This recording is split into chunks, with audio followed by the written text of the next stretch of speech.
Bismillahirrahmanirrahim. Welcome to AWA English Grammar Tips. Today our topic is Philosophy of Education, prepared by AWA English Grammar Tips, and it is for MA and MA students of ALLAMA IQBAL Open University. Before going to my next slide, I want to say that don't forget to subscribe my channel AWA English Grammar Tips and like it and share it. Thank you. Now ahead. Introduction. Number one, it is philosophy which helps the coordination of the various activity of the individual and the society. Number two, all subjects like political science, law, sociology, literature, economics, art, education, etc. depends upon philosophy. Even science cannot ignore philosophy.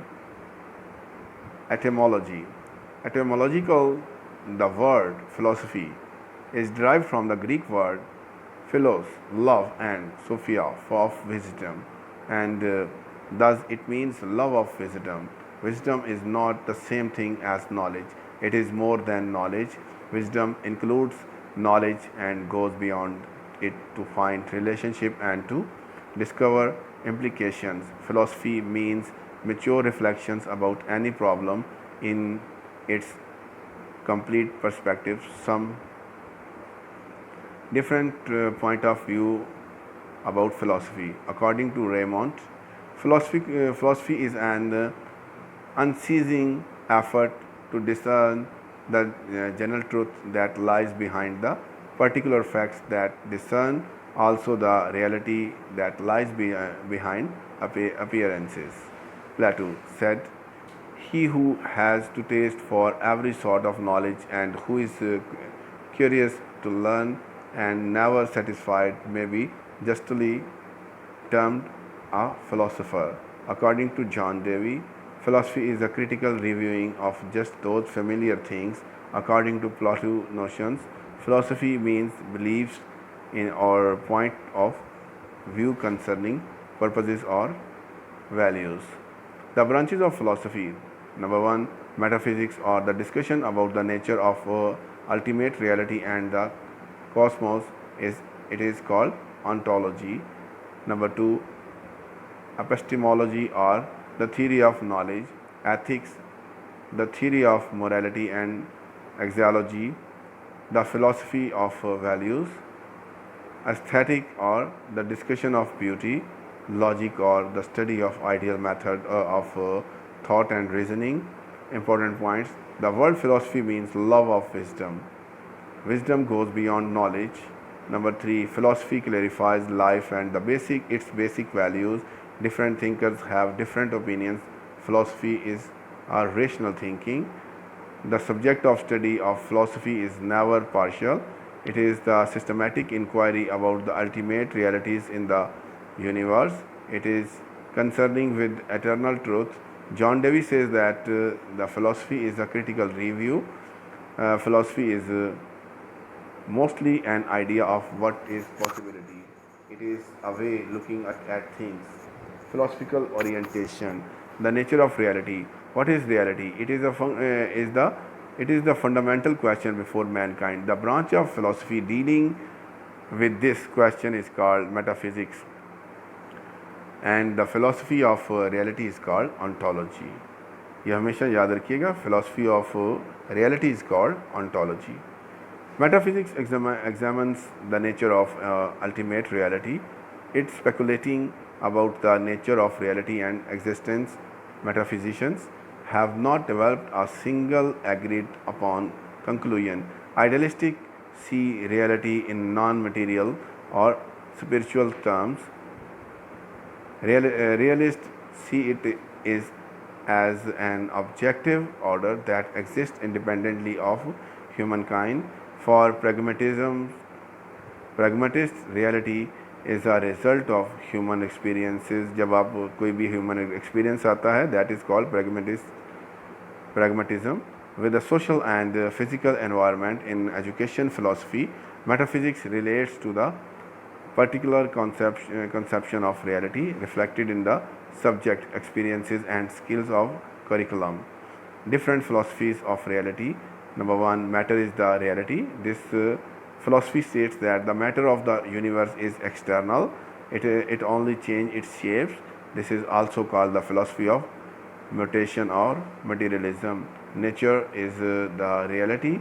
The philosophy states that there is nature behind every phenomenon. It is nature that forces everything to change or retain its shape of characteristics.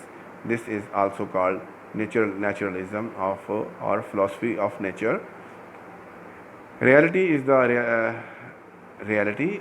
The philosophy develops another metaphysical hypothesis. It states there that there is a reality behind every reality. Hence, there is an ultimate reality or a primary mover that moves everything. Being the philosophy of Aristotle, it is called Aristotelian philosophy. The nature of knowledge. The other fundamental question of philosophy is that what is the nature of the knowledge that was have. The branch dealing with the philosophy is called epistemology. Epistemology is closely related to the methods of teaching and learning. Again, different philosophies hold different epistemologies conceptions. Idealists see knowing or cognitions as the recall of ideas that are latent in the mind. For them, the Socratic dialogue is the most appropriate teaching method. In the Socratic method, the teacher stimulates the student's consciousness by asking leading questions, which brings forth the ideas hidden in the learner's mind. So, sources of knowledge. Number one, logic of rational knowledge, empirical knowledge, authority, annotations, inspiration from Allah, revelation जिसे कहते हैं आप वही कहते हैं जिसे experimentation of science method. Important points. Epistemology deals with knowledge. Logic is the basis of rational knowledge.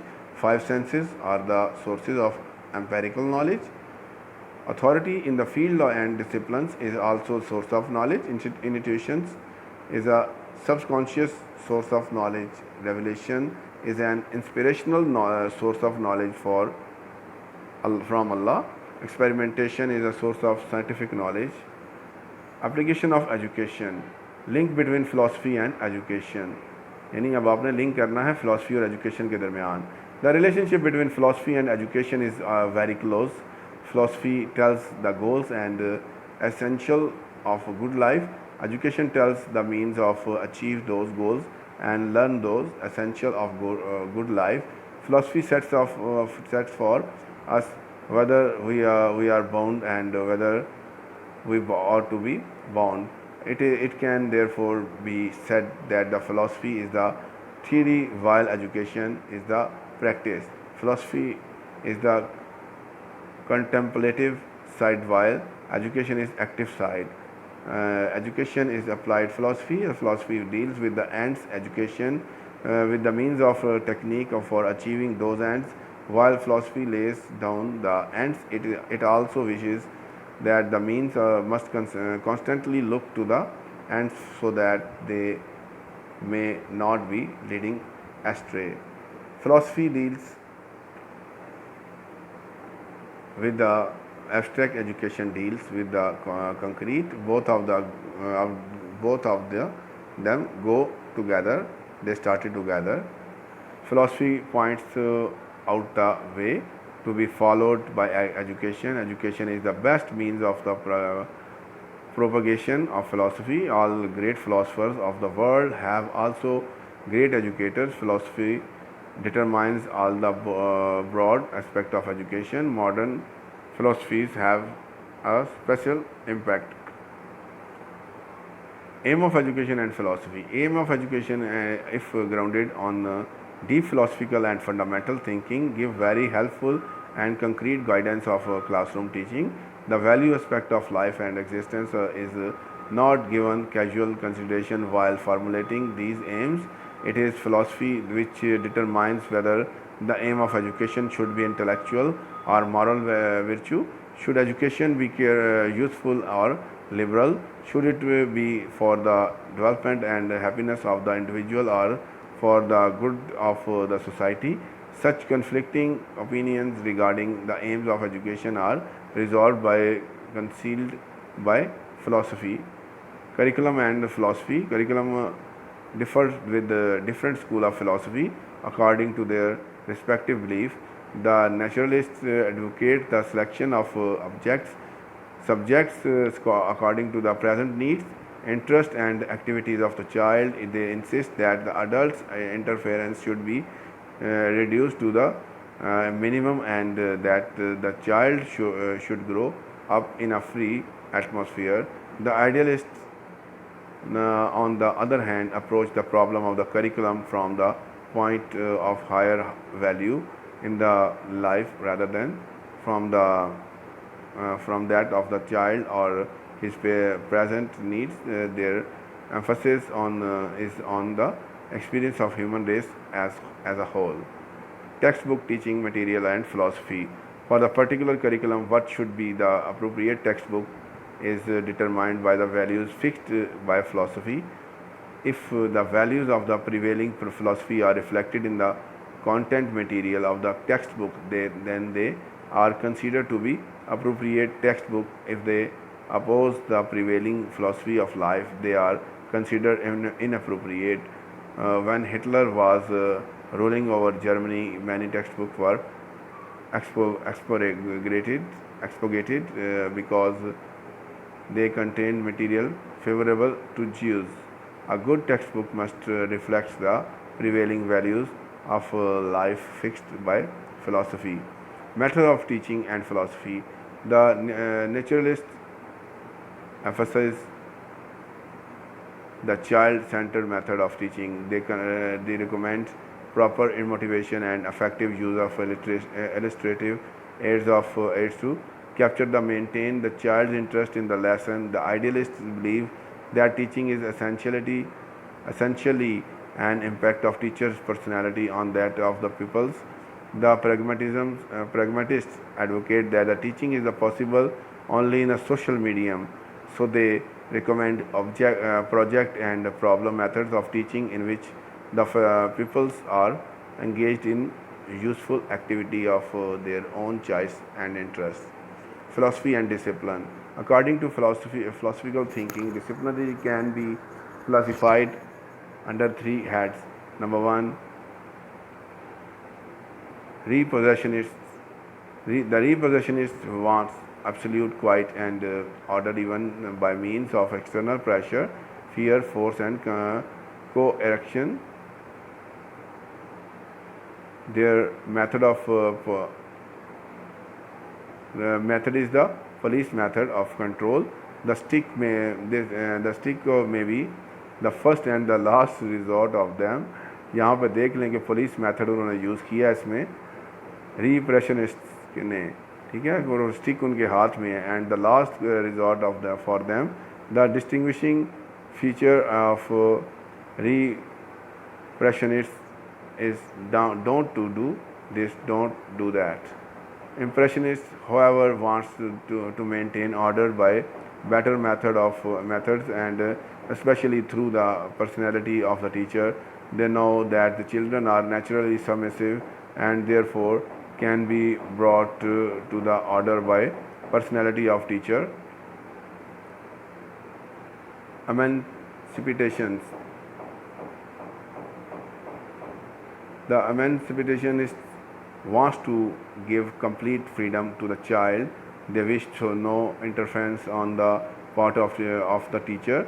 Their motto is that the people should have a chance to go along in their own way, to make their own mistakes, and to find the way to remedy them on their own account.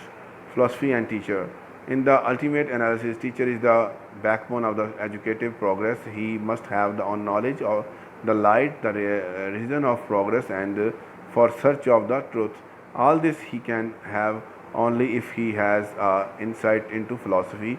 Plato has defined philosopher as one who has a taste for every sort of knowledge. A teacher needs to study philosophy as a person and as a teacher. It is this science that he will find meaning of the educative process as it takes place.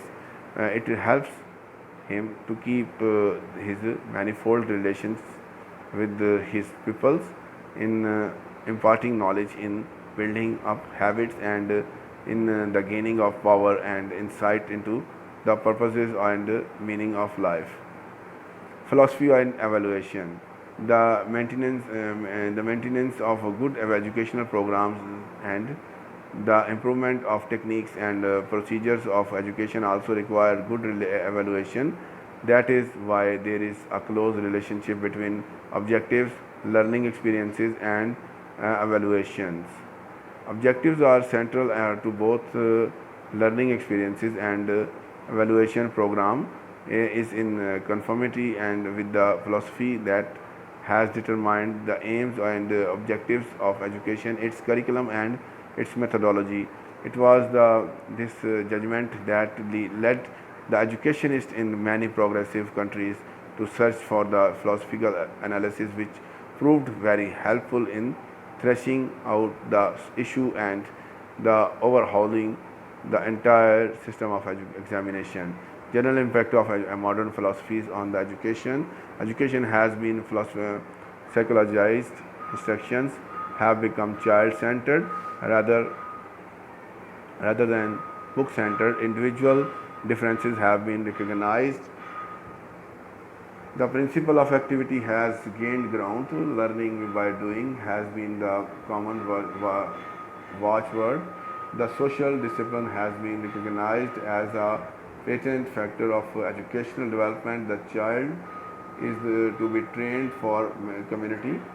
Democracy has been recognized in most of the developed or developing countries as the guiding factor of educational practices. Important points. Great philosophers were educators. Modern philosophies have a special impact. Aims of education are determined by philosophy. What should be included in the curriculum is determined by philosophy. The textbooks and teaching materials can be developed in the light of the philosophy adopted. The methods of teaching are always based on philosophy. Teachers must have their own philosophy insight in the philosophy of education. Evaluation and examination are based on philosophy.